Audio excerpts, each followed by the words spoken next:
It was always great. This is what we have to do because this is all we know and this is the discipline. But it was always in the mindset of like, again, things that are tough yield good results. And what was tough was being tough as a father. And Rosemary said a word that she saw me relax and be patient with my daughter for the first time. And I can tell you very clearly to anybody that's listening, being patient with a 3 to 5-year-old is much tougher than spanking them. Ever feel like you suck at this job? Motherhood, I mean. Have too much anxiety and not enough patience? Too much yelling, not enough play? There's no manual, no village, no guarantees. The stakes are high. We want so badly to get it right. But this is survival mode. We're just trying to make it to bedtime. So if you're full of mom guilt, your temper scares you, you feel like you're screwing everything up, and you're afraid to admit any of those things out loud, this podcast is for you. This is Failing Motherhood. I'm Danielle Bettman, and each week we'll chat with a mom ready to be real, sharing her insecurities, her fears, her failures, and her wins. We do not have it all figured out. That's not the goal. The goal is to remind you, you are the mom your kids need. They need what you have, you are good enough, and you're not alone. I hope you pop in earbuds, somehow sneak away, and get ready to hear some hope from the trenches. You belong here, friend. We're so glad you're here.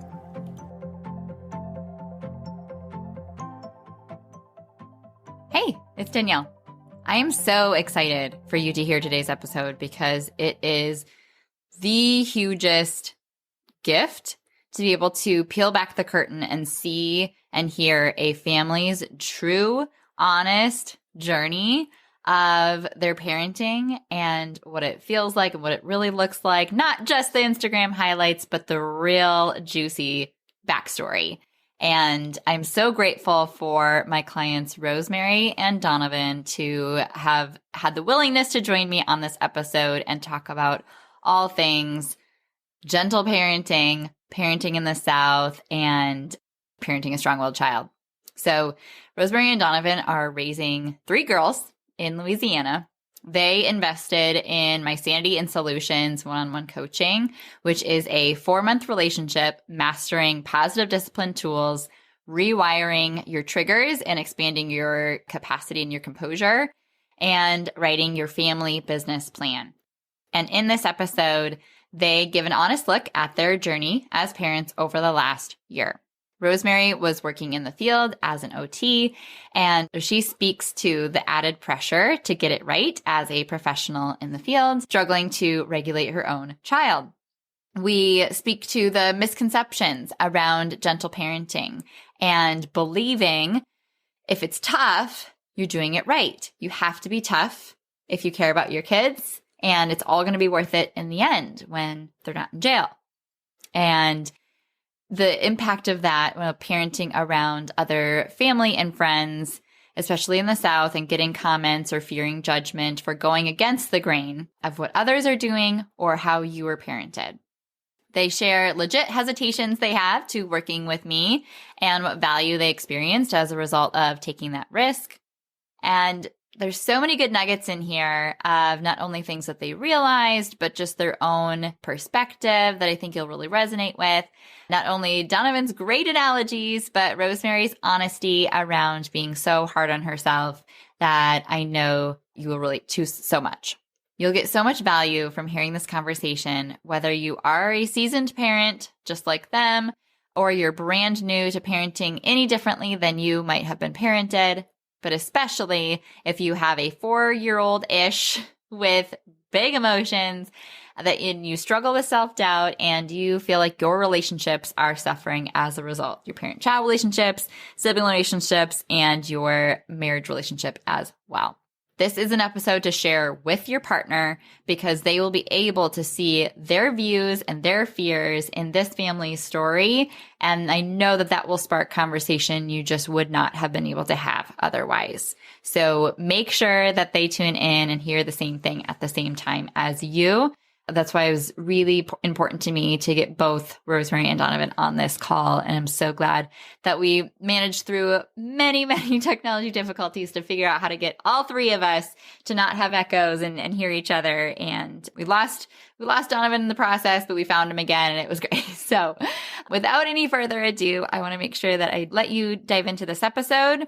And if and when you have questions and you want to be able to talk further about how to find that same level of support for your family, go to parentingwholeheartedly.com, dive into one of my free trainings, download a free resource, and then schedule your initial free, no obligation consultation as a result. All right, enjoy.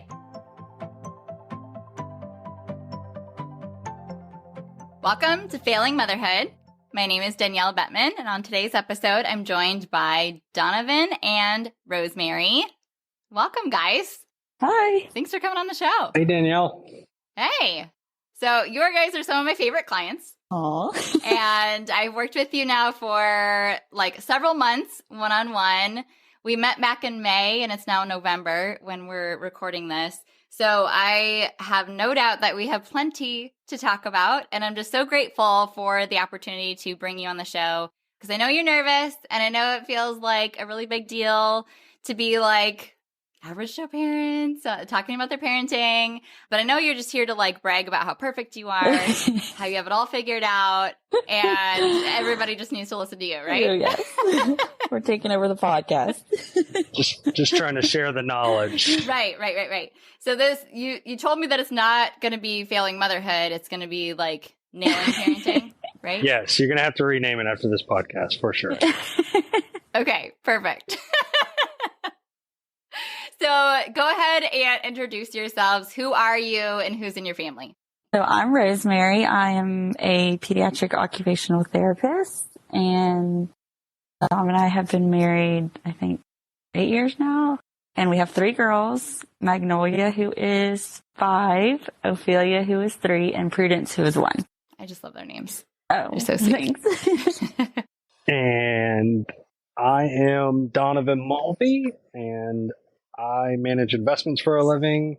If Rosemary says we're married for 8 years, that's what it is. And I have the same children as she does. Perfect. And you guys live in Louisiana? Yes. Correct? Yes. Yes. Okay. I feel like that is important context for the upcoming conversation. Yes. So you originally found me, I think, over Instagram, and we connected talking about your oldest, Magnolia, but you had like a long road leading up to even when our work together started. So I want to be able to give kind of that context to listeners who might find themselves in a similar place to where you were as a family maybe a year ago, and just what that looked like.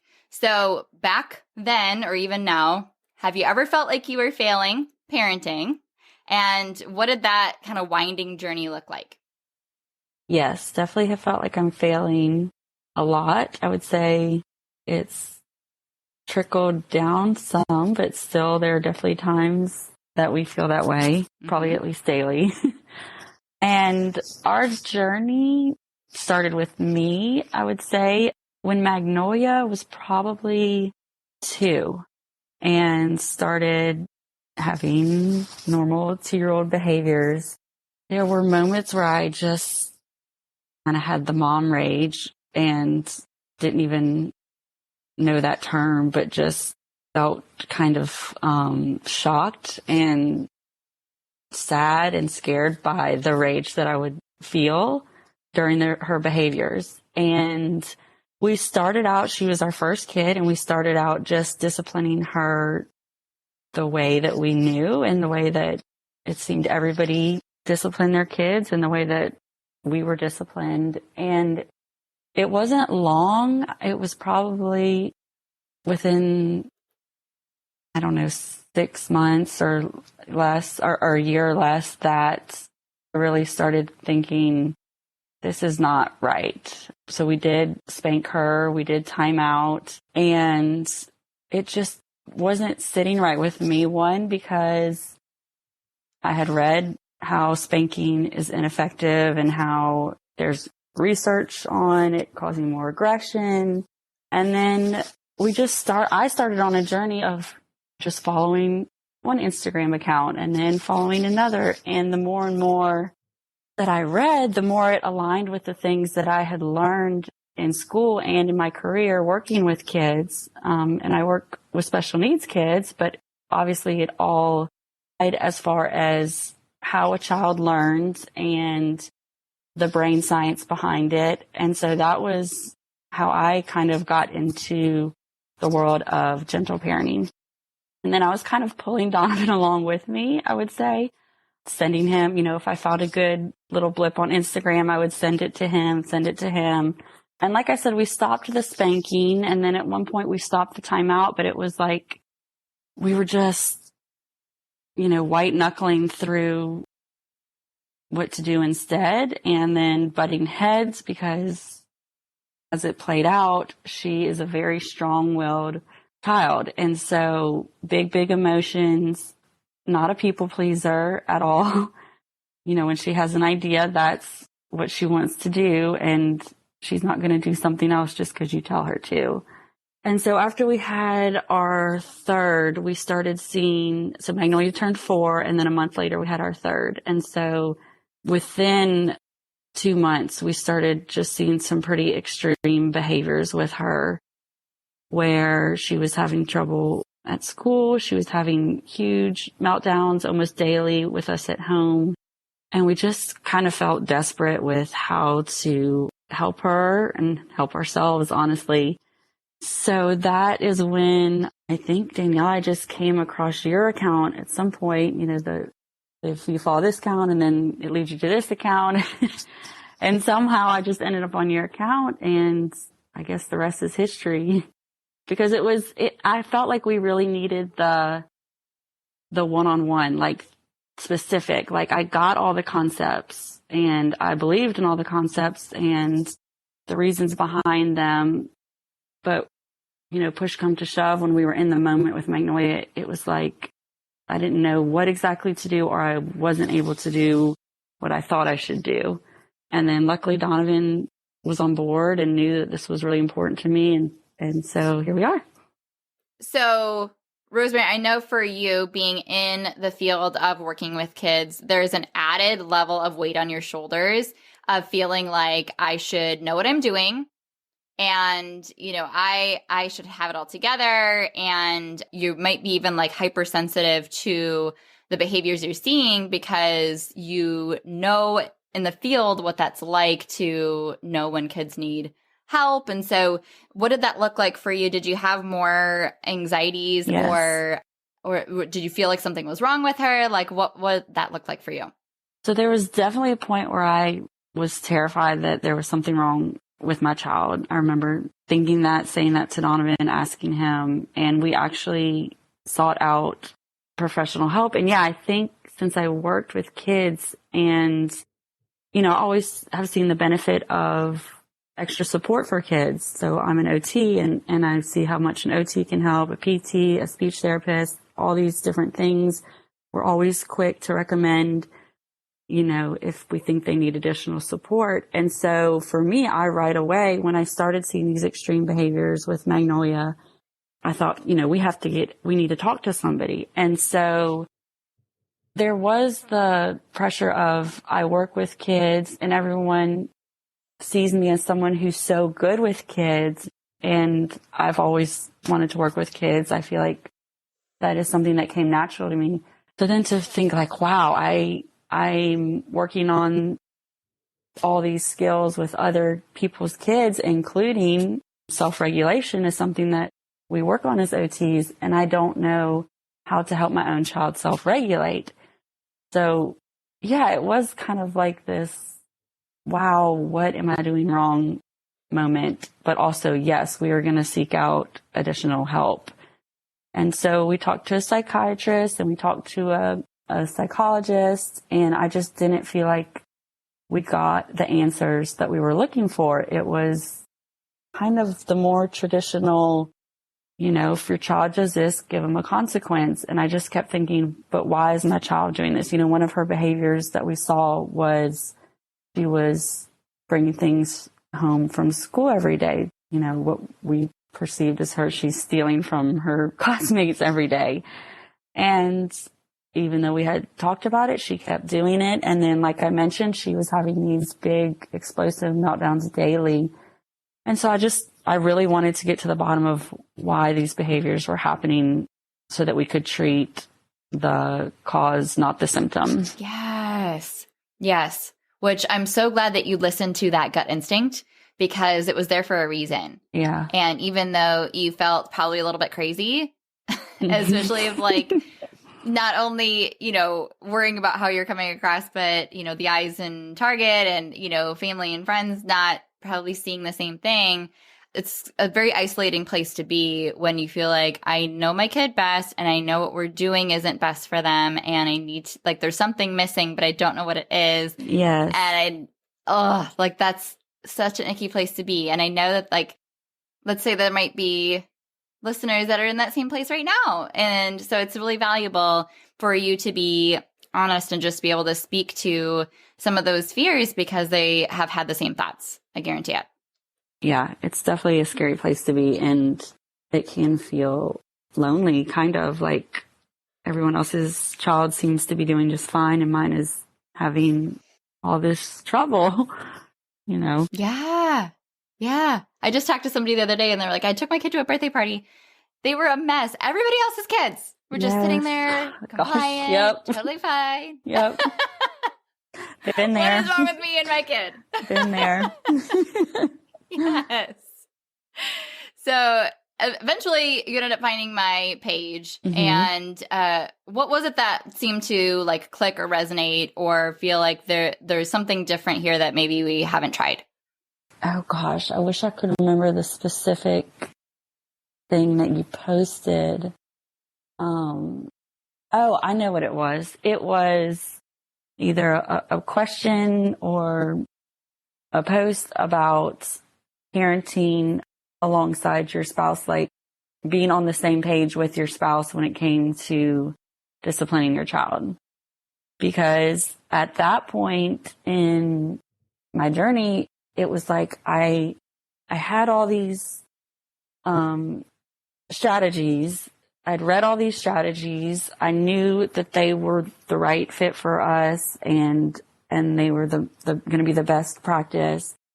But I felt like I was kind of dragging Donovan along, and I felt like, if I could just get him to do it with me, then we could be successful. Then I could be successful, because I still felt like I was failing, even though I knew what I wanted to be doing. Mm-hmm. Like you were learning, I know what I should do, but I still can't do it when it comes down to it in the moment. I felt like I was also kind of fighting along him, no, we can't do that. This is what we need to do. And so it was how can I get him on the same page? Yes.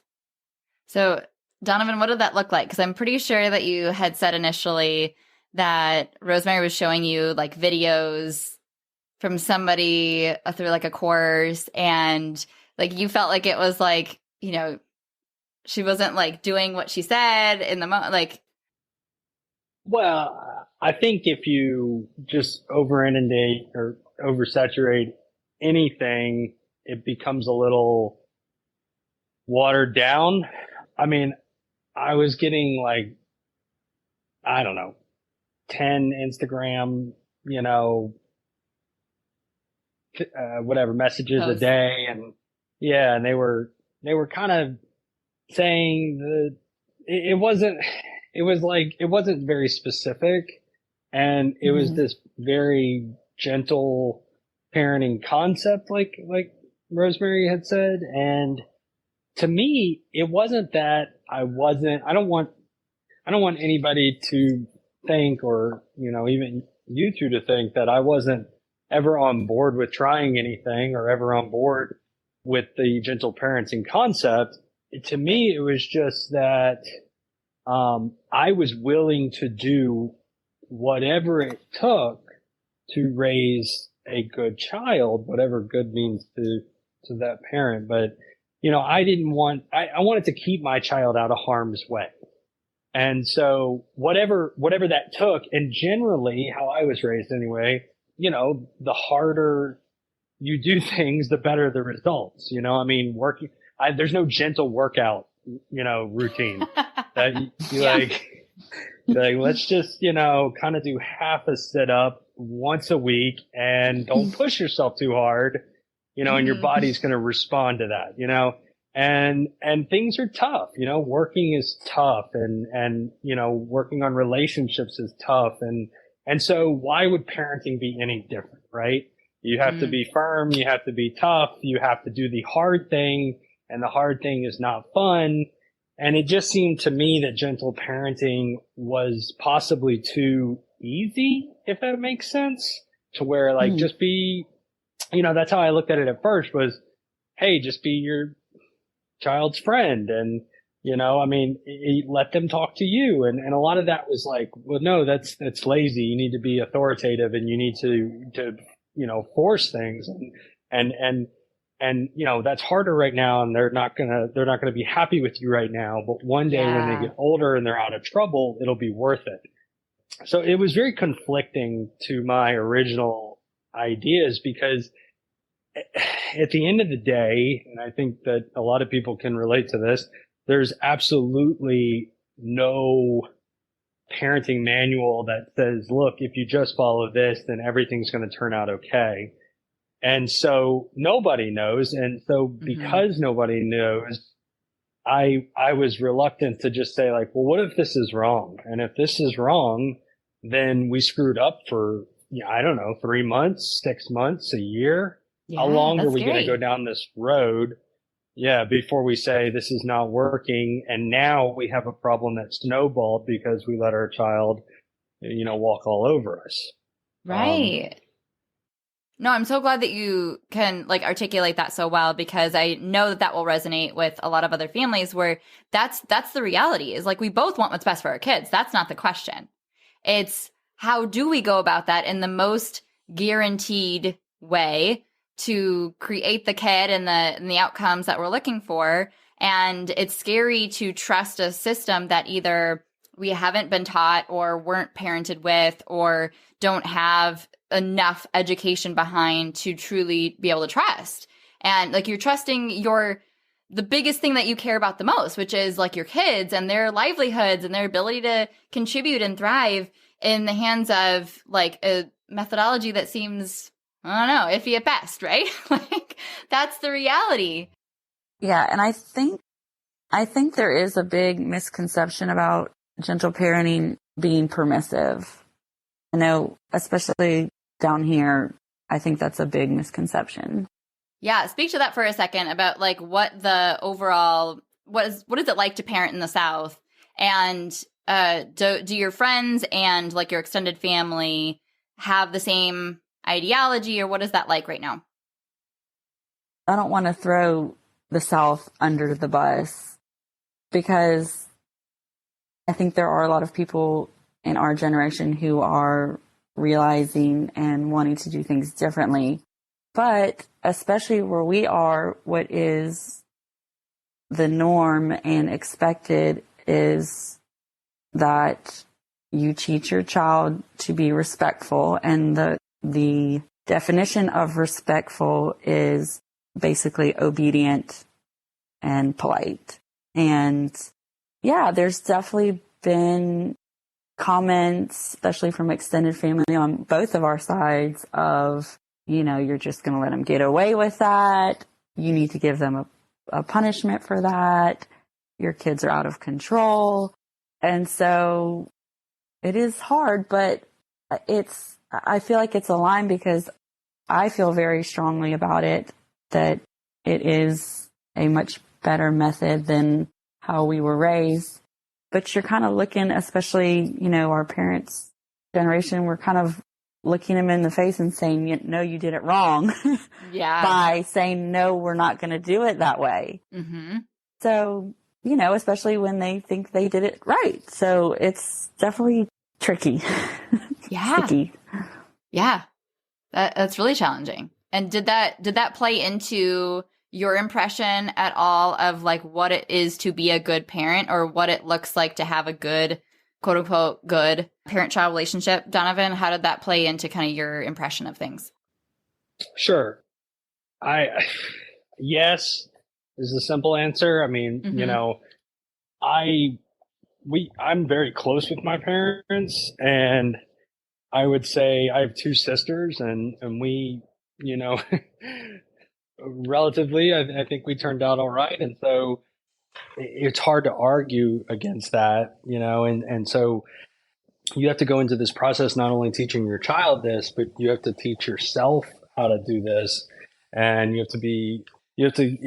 have to forgive yourself on a lot of things, but you also have to teach your parents, if they are involved parents, and you have to teach people around you kind of not necessarily what you're doing, but it's a lot easier if you show them what you're doing and say, look, I'm not arguing against how you parented. I'm not putting it up against that. It's just, this is how we're choosing to do things.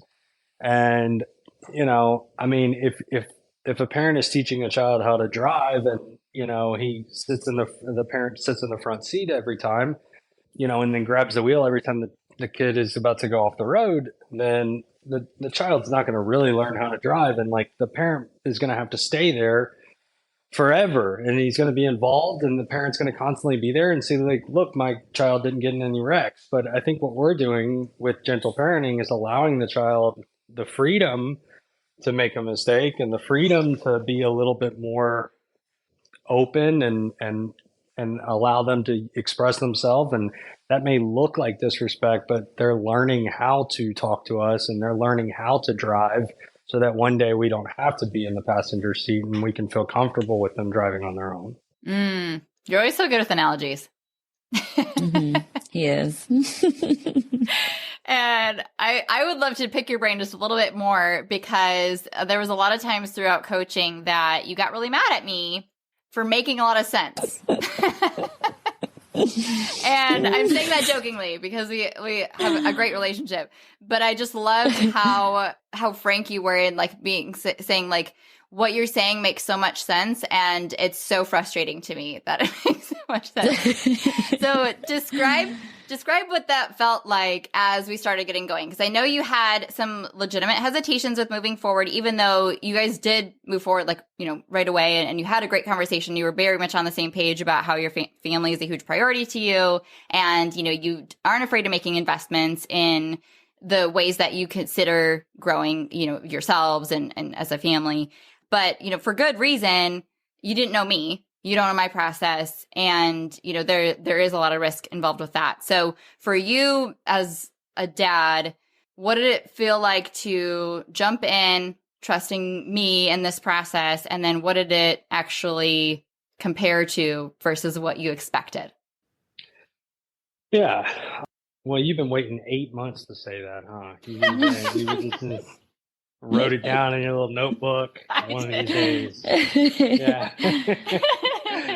No, I think that, it goes back to what I said earlier, is I didn't know what would work. And so then, and I don't want to get ahead of your any kind of schedule, but it also is a monetary investment, which, being an investment advisor, whether you can afford it or you can't afford it is not the question. I mean, because I think it's very necessary to use these tools. The question to me was, is there value in it? I wasn't looking at the cost of anything. I was looking at the value of the product. And so, I said, well, what can that money spend? Could we go on a vacation and work things out? Is this going to work itself out? Is this going to be, not worth the squeeze? And so there was that part of the struggle. And so I was a little defensive on, saying, in the whole world of Instagram and the whole world of people we could talk to, and is this really a process that's going to work for our family? And we're willing to make a monetary investment, a time investment, a time not just in our schedule, but in our child's life. all these were really high hurdles for you, Danielle, to kind of jump over. And whenever something was working, it was kind of like a tongue-in-cheek, pleasant, like irritation that it was like, it was, I think it was frustrating to me how obvious some of the things were. Because Rosemary and I went on a date last night and we were talking about this, that when you're kind of down a rabbit hole and you look around, you don't recognize anything other than where you put yourself. And when someone pulls you out of that rabbit hole really quickly and is able to show you kind of a different perspective, it's like, well, man, the door was right here the whole time. I had no idea. Like, it's so obvious. Like, of course she doesn't want to get yelled at. I mean, how would I respond if I was on the floor and I didn't know and I was opening a candy wrapper and Rosemary came in and just started fussing at me? Like, of course I would be upset. Of course I would throw it, and it's not disrespectful that I would do that. It's a reaction. And so a lot of things were frustrating to me because I was like, why didn't I think of that? But I think that that's a good thing because parenting is hard enough. You don't need the process to be, physics. Like it's good that it's like the simpler, the better. It's like cooking, I mean, sometimes you just keep it simple and things turn out like really well. And so I think that that's why I was more frustrated. I was more frustrated at myself, not you, Danielle, that I was like, why didn't we think of this already? I mean, yeah, and that's kind of what I was trying to say as far as when all these things started aligning with what I knew working with kids and knowing childhood development. It was like, oh yeah, like, of course a child doesn't learn when they're fight or flight. I know that. But when it was in our face, our own child, it was like we were too close to the project. And again, I love that analogy of like being in the rabbit hole because yeah, you only see darkness. Everything is like 2 inches from your face. It's very hard to be able to zoom out and think objectively and critically about something that you're so emotionally involved in on a constant, exhausting basis. Right. I do it a lot with people with their money. It's hard to think intelligently when you think emotionally. And how can you not be emotional about your kids, And so you kind of have to take yourself out of the situation and turn that side of your brain off and say, look, I'm going to make an intellectual decision, not an emotional one. And this is how they're going to respond to this because of their brain development, which you've showed us, because of how they react, because of what they can understand. All of these things that are really, just when you take that emotion out, it's like, okay, well, this makes a lot of sense. I think we were in church the other day and like our kid one of them was running down the aisle, and afterwards an older lady came up to us and was like, and I was like, I'm sorry if that bothered you. Immediately you're so nervous that why are my kids doing this and all this stuff. And she said something to me that was pretty profound. She said, nobody notices your child's actions more than you do. So like that parent at the birthday party, I was thinking about that. Like how many parents do you think were staring at that lady's or man's child being like, wow, everybody else is behaving, but that child is so bad. Like probably not, like not everybody at least, so yeah. We're all worrying about ourselves and probably our own kids in that circumstance. And I remember like I wrote a Instagram article or post about being at a bowling alley, and there were 2 kids with their grandma in the lane next to us. And they were just being kids, running around a little bit, kind of squawking around, yelling, not doing anything harmful to us or to each other. They're just having fun. And the grandma was just like barking at them. and like just saying like, oh, you know, a bunch of empty threats. If you don't do this, we're leaving, you know, get your shoes on, just being so obnoxious. And to me, it made me feel so uncomfortable, but not because of the kids' behavior, it's because of the adults' behavior. But like she was totally acting that way, I'm sure, because she was insecure about what I thought of the kids' behavior, or like that they were bothering me. So like, it's such a mind game when you're parenting in public, especially. So true. Yeah, there were plenty of times where I was very anxious and apologetic of Magnolia, and friends would say, she's fine. She's a kid. She's fine. But in my mind, I was, you know, taking it to the worst case scenario. Yeah.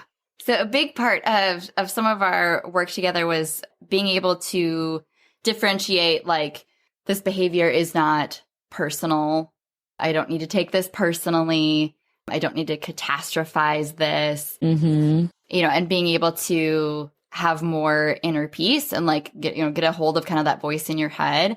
So speak to either that or anything else from coaching that you found really valuable. What do you wish that you would have realized sooner, or what was some of the things that have really stayed with you? So for me, I think the biggest thing was when I started, you know, learning all these new things, it was, I need to fix my child. How can I fix this behavior? How can I fix that behavior?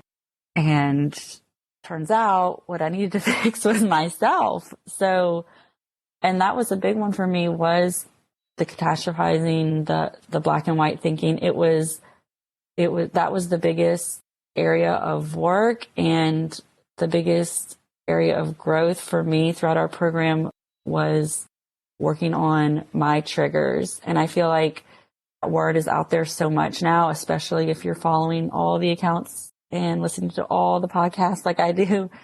Trigger. But what does that mean? And I think being able to work with you and break it down into, okay, what is triggering you, but what's the thought process that you're not even realizing you're having? You don't realize you're doing these things.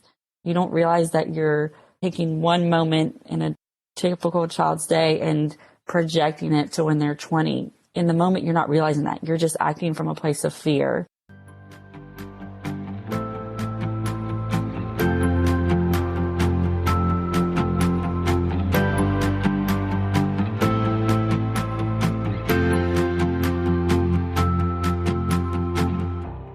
So, big emotions from little people are running the show at your house. Is that right? Do they fall apart when something doesn't go their way? Ugh, just once. Why can't they accept the fact that the answer is no? Am I right?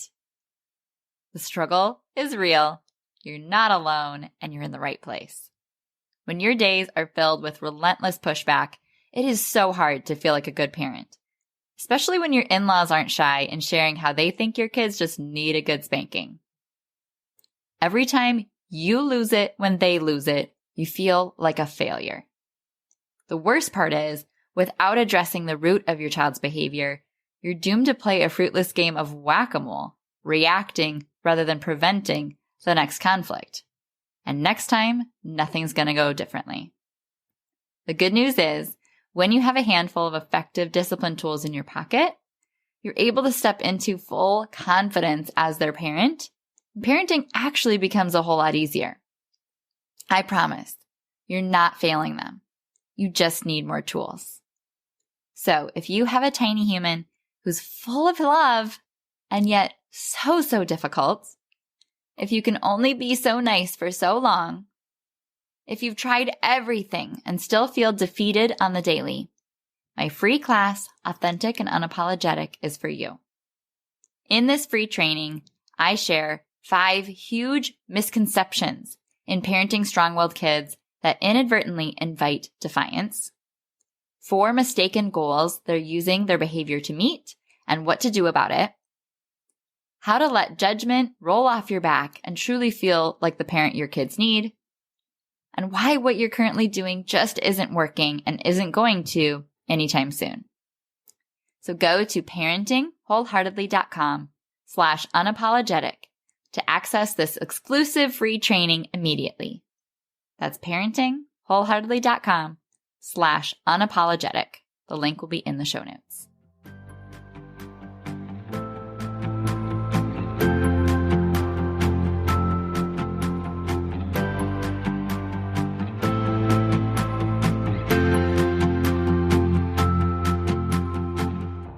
And so that was the biggest area for me, was really identifying and breaking down the different thought processes behind the triggers.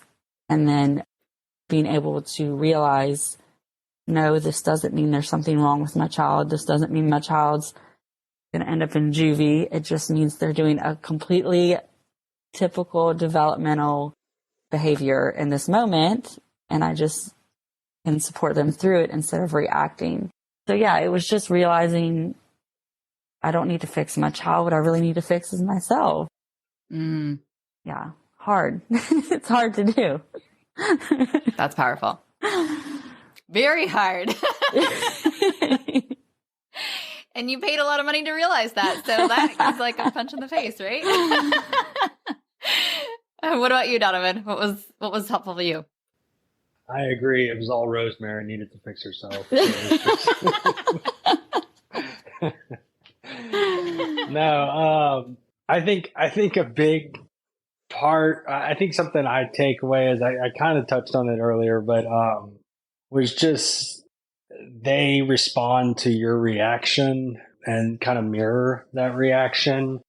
So even if you want to kind of just like, scream or jump or do something, because it's just a rush of emotions, kind of taking a step back and waiting and taking a deep breath. And even if it feels so weird, especially at first, just being like, hey, why are you so upset right now? Like, you want to tell me about it a little bit? Like, it sounds so hokey, but it's like, it's so amazing and irritating whenever they're just like immediately. It's not going to happen every time either, but even if it happens like 1 out of every 5 times that they just stop and they're like, Ophelia said this. And I'm like, wow, like imagine if I would have like raised my voice. She never would have told me that. And I never would have realized why she was upset. And I could have never fixed the problem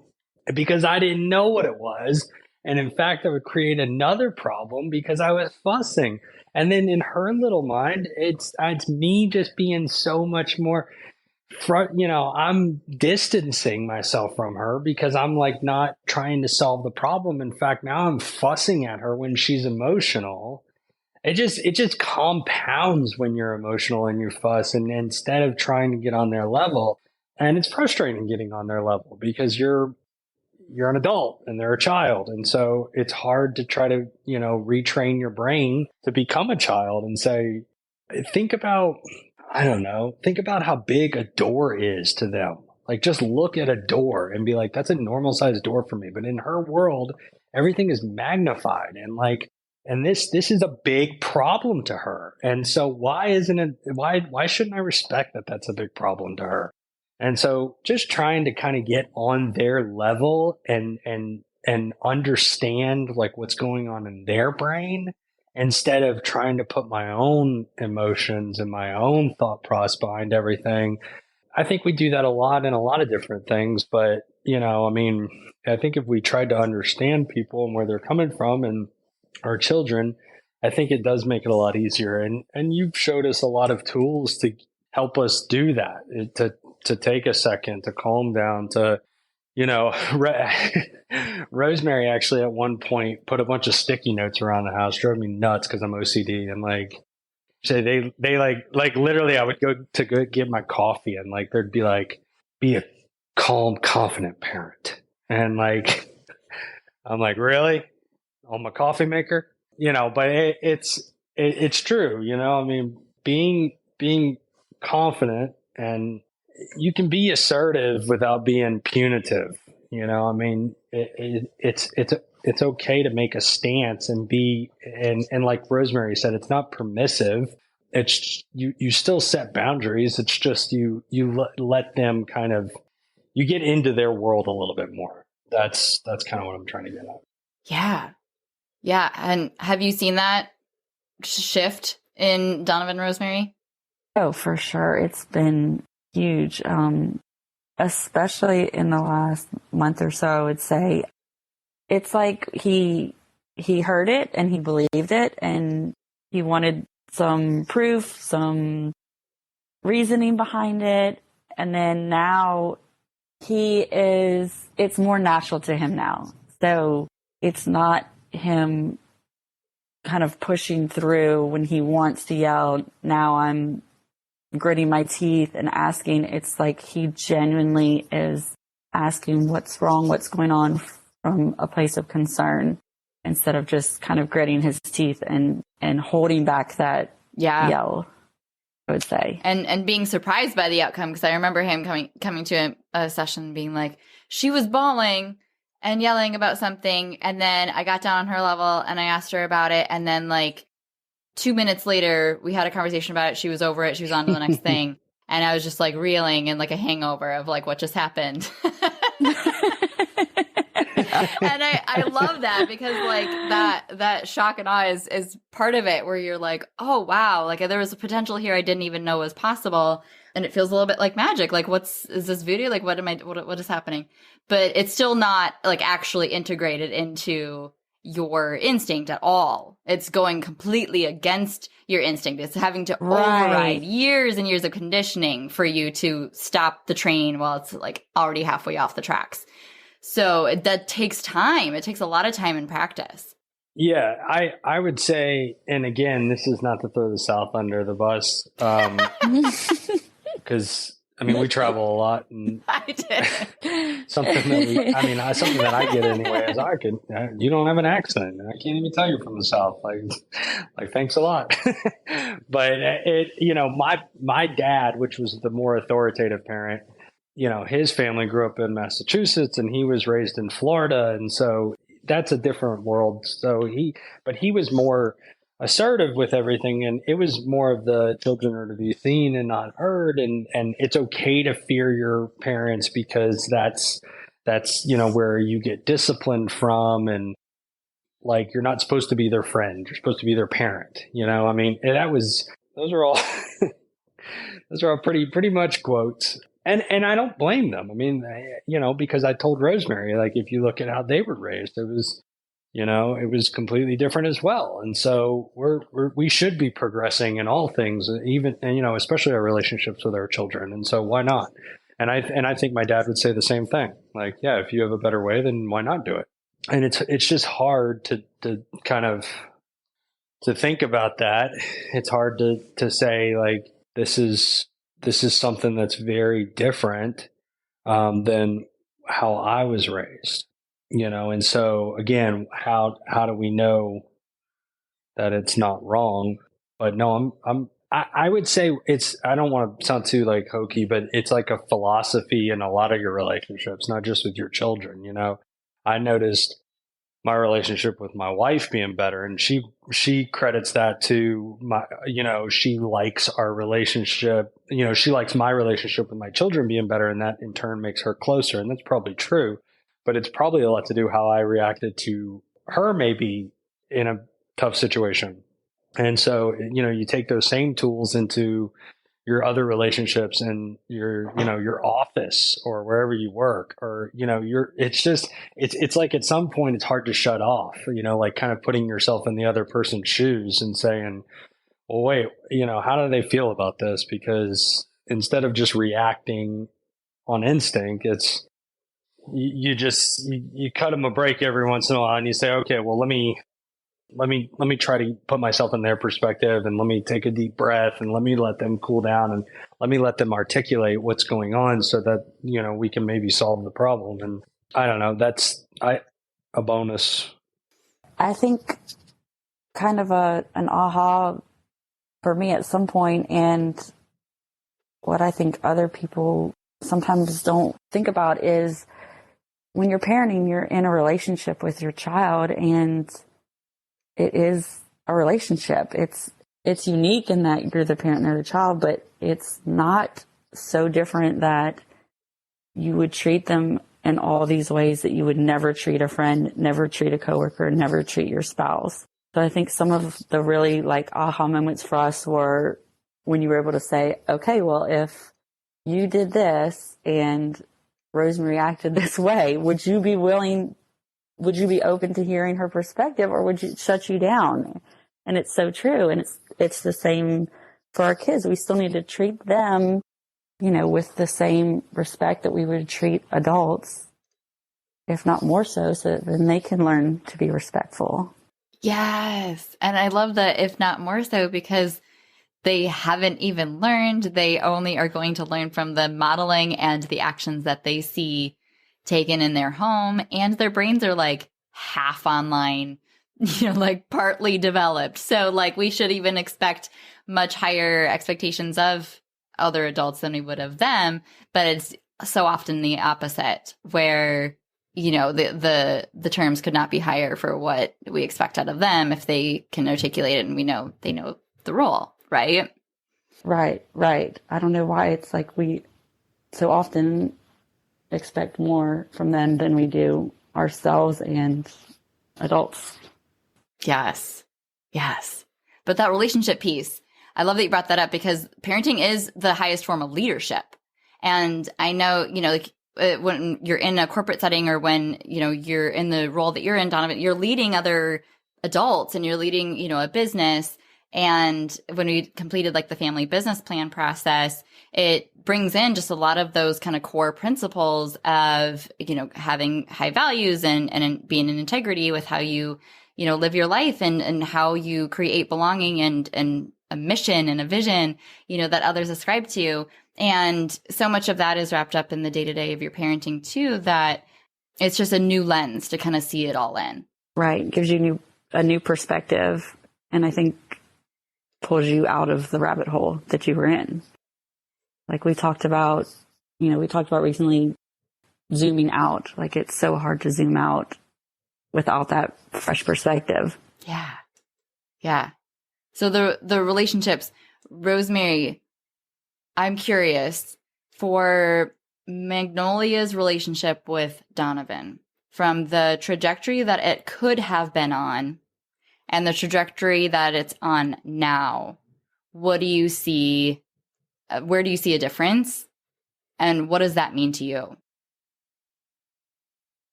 Give me a second.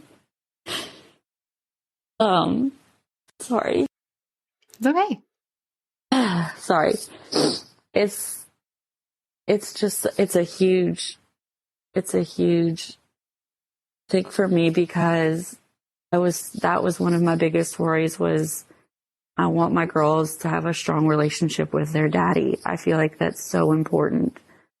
And it's something that I didn't have. And I really was scared to see, especially when Magnolia was little, when she was a baby, when she was a toddler, she was such a daddy's girl. And then I felt like I saw this break starting to happen, and, she really didn't want to listen to him. And I think he felt as equally discouraged with how things were. And yeah, now to see him respond to her with patience and openness, and to see her kind of pull into him versus push away, it has me much more hopeful for how she'll be with her daddy when she's a teenager and an adult. And it's everything, Yeah, I could so tell. And I know that means a lot to you, Donovan, too. But I just know, like, it's that outsider perspective of like getting to watch the dynamic change is a really beautiful place to be, because you can notice some of those things that, again, you don't notice when it's you, or you don't notice when it's, the day-to-day that's so close to you. So now I have to put you on the spot, Donovan. For you, what do you feel like has been the biggest takeaway or benefit or value add from what your experience has been over the last few months of, working together? Well, I think anybody who's willing to invest in this process and the time Unless they're just placating their spouse, it's they want to be a good father and they want to be a better father or mother. And so it's I was coming from a place where I didn't know the answer. And the way I was raised, that's all I had to go off of. And so if you took me at day one, I think something I've told you before, and I may get chastised on the internet for this, but whatever. It's I was willing to spank to keep my kid out of jail. That's just like a one sentence kind of philosophy of really saying I was willing to do whatever it took, no matter how hard. I didn't want to spank because I was angry. I didn't want to spank because it hurt my feelings. And we didn't spank for long, I would say, and for many times. I mean, it was just what we thought and what we knew how to do. And it was really like we didn't want to screw up as parents.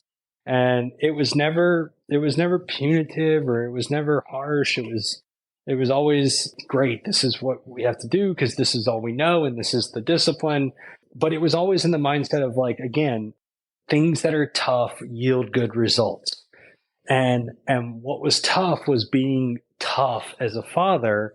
And Rosemary said a word that she saw me relax and be patient with my daughter for the first time.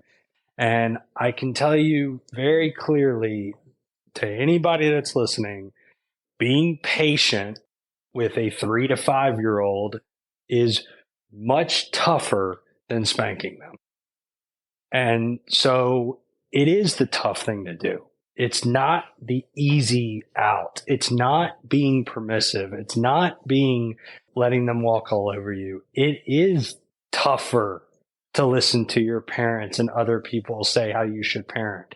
It is tougher to get down on their level and let your emotions run all over your brain while you're trying to be calm for your daughter. That is the tough thing to do. And so then I like a challenge. And so then it became a game for me where it's like, oh, hell yeah, I got this. Like, you want to go to a level 10? I'm going to go to 11. I will put my patience on 11 scale right now. And so it was like, I'm not going to be the parent who blows up. I'm going to be the parent who is just so calm that this child thinks I'm crazy until she tells me, is hugging me and telling me what's wrong so that I can fix it and be there for her. And I am a daddy's girl. I have 3 girls. And, I tell, all of them, I'm not a daddy's girl. Make sure to edit that out. But I'd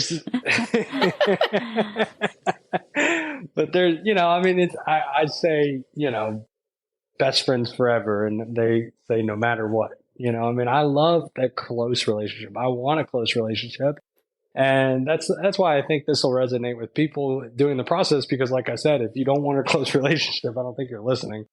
So I think that that was the kind of aha moment for me, was it came full circle that, that we are doing what's best for our kid by letting our children open up to us, be who they are, express themselves when they don't know how, and we have to do the tough thing to, allow them to. That was like such a bow to tie like the beginning of our conversation to the end. I feel like you just like converted it to a TED Talk. Like that was so good, so eloquent, so like powerful, because it's so true. That is the hardest thing, to be patient. It is the toughest way to go about it, to have the maturity that they don't have, to handle what they cannot, to be the strong person and their safe place that they can come to when like life is hard and everyone's mean and everything's falling apart. We don't need to be their first bully. We need to be like their safe shelter. Their haven that they feel like they can fully be themselves with and like flail their arms and figure out all the boundaries of the world with, and then continue to come to us year after year down the road and, want to come home for Christmas and know that like whatever they're going to do is going to be like, you're always going to think the world of that. And there's no greater gift you can give your kids than that type of support. Right. Oh, you guys are phenomenal parents. I'm so grateful to have had the opportunity to support you and get to know you. And there's at one point, even my husband popped into a Zoom to meet you because I was like, we just need to be friends. Like, I wish we lived much closer. Maybe someday. You keep saying that you're going to fly me down so I can be a fly on the wall. So we'll make that happen. But to wrap it up, is there anything else that you maybe had thought to share that we haven't gotten a chance to talk about yet, or anything that you would say to families listening that are still really struggling? I would say another big point for me was learning and working on the self-compassion. And we talked about the beginning, holding myself to a higher standard. And I think I did. I think I've put so much pressure on myself to be a good mom that when I don't react perfectly, gentle, calm, peaceful, I'm very hard on myself, and not realizing that being so hard on myself, it was like shooting myself in the foot. Like it was making it harder to show up for my kids. Right. So that was a big area for me, was just the self-compassion. And I hadn't really dove into that, corner, that niche of parenting before. And I've seen you grow so much because you were your own worst enemy, your own worst critic. Yes. And, it would be so quick to be like, well, 99 things went well today, but this one thing didn't. And how dare it not? And, I'm the worst parent because I let that one moment happen. And I know that was something too that Donovan would bring to calls and say like, hey, I feel like what I'm seeing is pretty good. Like, I feel like we're not seeing the same thing. And that was really healthy to be able to have that, back and forth, to be able to broaden your perspective too, of instead of being so narrow-minded into the negative, of just truly being able to give yourself the credit that you deserve for, the work that you're doing. Right. And I think just the credit, but also the compassion for in the moments that I mess up, because, I think you said at one point, you can't give to your child what you don't give yourself. And so how can I show up and be compassionate to my child if I'm really not being compassionate with myself? Yeah, I agree.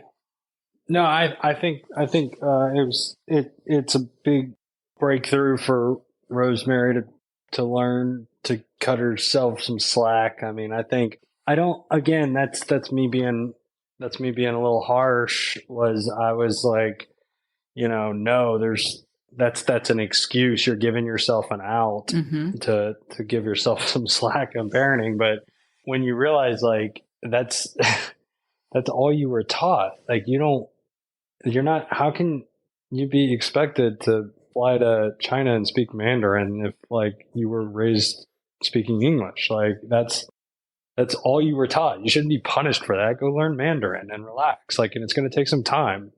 Like, so I gotta speak to the monetary because of what I do is it is an investment for people, and it's tricky because on the one side of your brain, you want to say, well, aren't my kids worth $1 million? Aren't they worth anything? Isn't it priceless to get a relationship? And that's, I could be cheesy and say, yeah, this is priceless. It is hard to kind of tie down that kind of money for a lot of families, especially right now. And, and try to say, hey, we're going to go ahead and go out on a limb. But I would say just having someone have you be accountable and to talk through specific situations and to have the tools and the response that we got from our children, I think it is very worth it. I mean, you can always do something to try to say, hey, where can we prioritize this? And I was not knowing the experience was the scary part for me in prioritizing it monetarily. It was like, well, I don't know what the outcome is. And so it really doesn't have a priority in any kind of our expenditures. Like, Disney World comes first because I know what's going to happen at Disney World. It's going to be great. Like this was uncertain. And so I just hope it's hard to find that, especially when you don't know the outcome. But for us, now looking back at it, it was obviously, and we actually have done more months and Rosemary and I have talked about that. And it's like, we know the tools. And I'm like, yeah, but it's so worth it to have someone to hold us accountable and to talk to in individual situations. And I don't know. I just think that now on the other side of things, you see the value and not the cost again. And the value is great. Yeah. And no one can speak to that like you can, having been that person and now being on the other side. And that's why it's so incredibly valuable to hear your journey and your perspective, because you're speaking exactly the same language as, families that have kids just like yours, and to find themselves in the same situations, and they may not even be in the South. And so that's why I'm so grateful for your vulnerability and your willingness to speak to that, because it's so incredibly valuable. I feel like I've said that word a million times. But so to wrap up, as like the last question that I ask every guest that I have on is, how are you guys the parents that your 3 girls need? That's a tough question. I would say I'm the mom that our girls need, because I am willing to learn and willing to be on the journey with them. And I think I'm the mom they need because they're the kids that I need. I think we were put together for a reason. Yeah, I believe that. What you got, D? What? Nothing. I like that answer. Wish you thought of it. Well, no, we're so different. Yeah. I'm like, well, biologically. And it's true. That's my answer, is biologically, my kids have the irrational, like, stubbornness, just the things that come from me. And so who better to understand that than me? So I was always trying to combat those behaviors and say, like, no, I have to suppress that because that's what got me in trouble. And like, I was always very push the boundaries and, but what, this process has showed me that, like, you have to try to understand them. And so if you're asking me what makes me the best parent, then I can understand that better than anybody else because I've lived that. And I, if anything, had something to do with them being like that. So, so I think that, yeah, I mean, what Rosemary said is very true as well. We're willing, and a lot of parents make mistakes of omission, and they're, not there, or they're not doing things, or they don't want to put in the time. And we've made a lot of sins of commission, we're like doing the wrong thing, or we're yelling. And I think that, we're willing to make those mistakes. And so that makes us good for in their life. They're going to be better served because we're willing to make mistakes and get down with them. And then push my answer in with that is we're also willing to try to understand them on our level because, we can see a lot of ourselves in them, and what parent doesn't. Yeah. No, they're so lucky to have you. Thank you. Truly. Thank you. Well, thank you again for taking the time. I know we had like 18 million technology difficulties to get us to this point. So I'm so grateful for you to come on that journey with me, and for just taking all the time that you have to be so self-reflective and intentional and mindful of the way that you're parenting this year, because that truly is an investment that you will not regret in the long run. So thanks again for coming on the show, and I so appreciate your time. Yeah, thank you.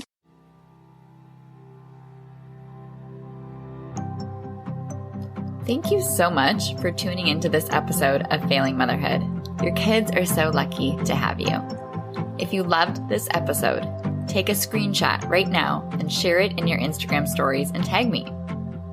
If you're loving the podcast, be sure that you've subscribed and leave a review so we can help more moms know that they are not alone if they feel like they're failing motherhood on a daily basis. And if you're ready to transform your relationship with your strong-willed child and invest in the support you need to make it happen, schedule your free consultation using the link in the show notes. I can't wait to meet you. Thanks for coming on this journey with me. I believe in you, and I'm cheering you on.